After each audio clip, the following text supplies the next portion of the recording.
I am just thrilled to bits to find this new, exciting recipe. It uses Hamburger Helper, and it's called Hamburger Helper Taco Salad. Let's try it. Let's start by browning a pound of ground beef. It's brown. Time to add 3 1/3 cup of water. We're using Hamburger Helper cheeseburger macaroni. Dump in those noodles and the cheesy sauce packet. A teaspoon of chili powder, clove of garlic, a dash of cayenne pepper. Heat that to boiling, stirring constantly.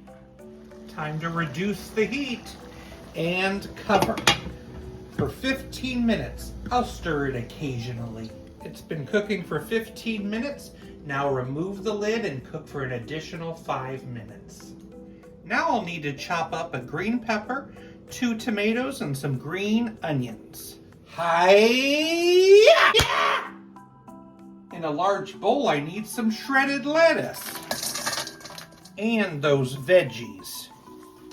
A small can of drained sliced black olives. Let's add that Hamburger Helper. I'm going to toss that together. I'm going to serve it with some cheese and some crushed Doritos.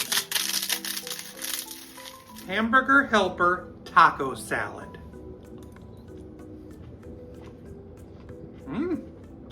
Yes. It's really great. It does taste like a taco salad.